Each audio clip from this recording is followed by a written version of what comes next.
This video is about the Thinkware F800 front rear camera. Did a do-it-yourself install on the 17 GLC. You can see right through the front, the camera is right below the mirror where it's hidden nicely. So you can see the install from the driver's perspective. You can't really see the camera, it's hidden just to the right of the cameras in the vehicle below the mirror. The power cable I've got connected, it's running right along here, around the edge of the mirror, up through the headliner, and then along the top of the headliner, and then down the B-pillar. And the power cable is running down the B-pillar, and then I've got it running into the rear area of the SUV. I'll show you that in a minute. The rear camera I've mounted dead center on the liftgate. This is probably the toughest part of the install. Cabling just runs down and through this boot. I had to pop this panel loose. There's 4 pins holding it, and then just pulled it out this direction. Once I had that loose, the boot here on where it attaches to the car body is just rubber. You just push in on it and you can pull it out. This top boot is a little different. You got to pry the rubber down, and there's a plastic connector, and there's 2 tabs, one here and one here. Just tap them with the screwdriver and then you can pull that out. Then you'll have to pull the connector right here to loosen up this plastic piece that's holding the cable in place. Once you have that loose, this will hang. Then you need to pry this cover off right here on the 2 corners to pull this out, because this is like a compression on it.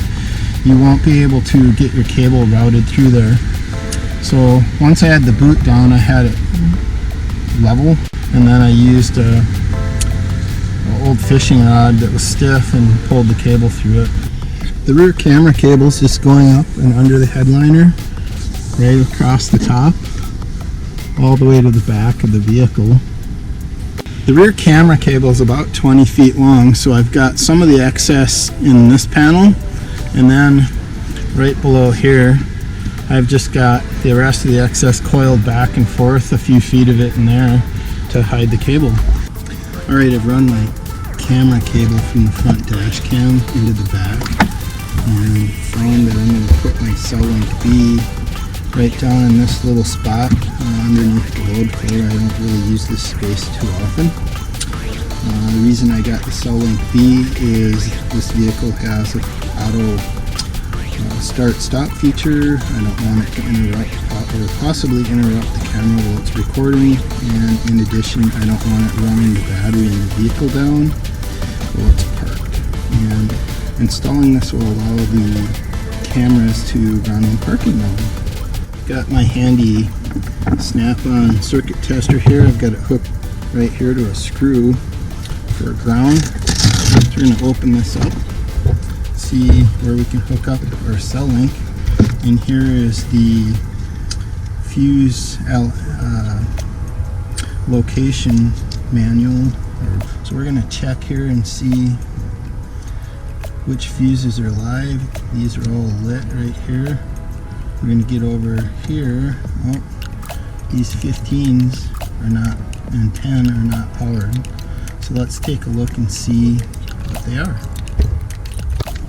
And see what those fuses are in the rear. In the trunk under the load surface, that's this one. So we're on the 15s over here, I believe. Let's take a look. Okay, so we've got the fuses identified. The block I was on is right here. I don't think I've got the 5 amp. I saw the 10 and 3 15s. So I was looking at 445. Okay, so looking at the back, I've got German, English. So look down here and 445 socket 12 volt and trunk. So I'm going to tap into that with my add a fuse Okay, you need to remove the fuse here, and I see that there's a tab.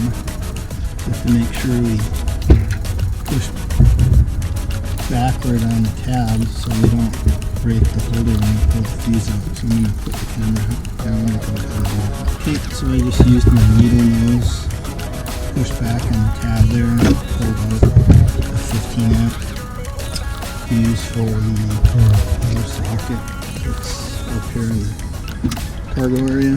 I'm going to disconnect my ground, my circuit tester, and then get my power harness out. I've got my power harness that came with the Cellink. I've tucked it up under the plastic here. I'm going to just route it and stick. I think a lot of the extra cabling right down in this gap.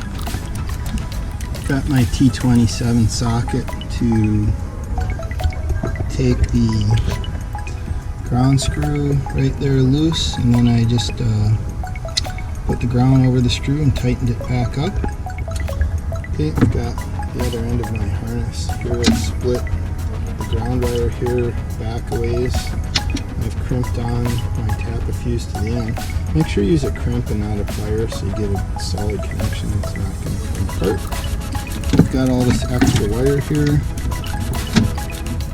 so I'm just going to wrap that up and use this wire loom tape, just like the factory uses. Keep it from rattling out, stuff it down in there. Okay. And then route the fuse block over into the fuse box. And I fished my pad fuse right through there. And I put a 7.5 amp fuse in for the camera. So I put the 15 amp fuse right back in the other fuse slot here. So I've got my 15 amp fuse for my 12 volt power socket back in the fuse. I'm just going to add the fuse back in. I'm going to orient it this way so this wire doesn't hit these fuses over there. Just go ahead and hopefully pop that in. There it goes. So we're in. Just like that.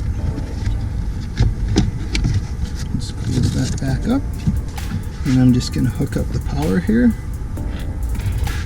And hook up the camera to the camera power lead.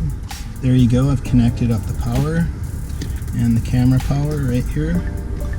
And the charge indicator is off because the vehicle's not running, so let's go start the vehicle and see what we get.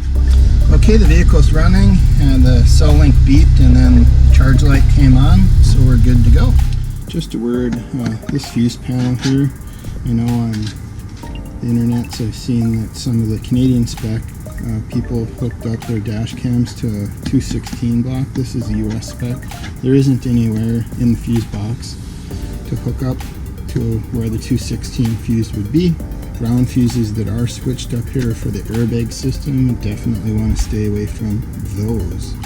So the only gripe I have about the camera is that it only supports a 64 gigabit micro SD card at this time. I've got the Thinkware card that came with the kit that I purchased from blackboxmycar.com out of British Columbia.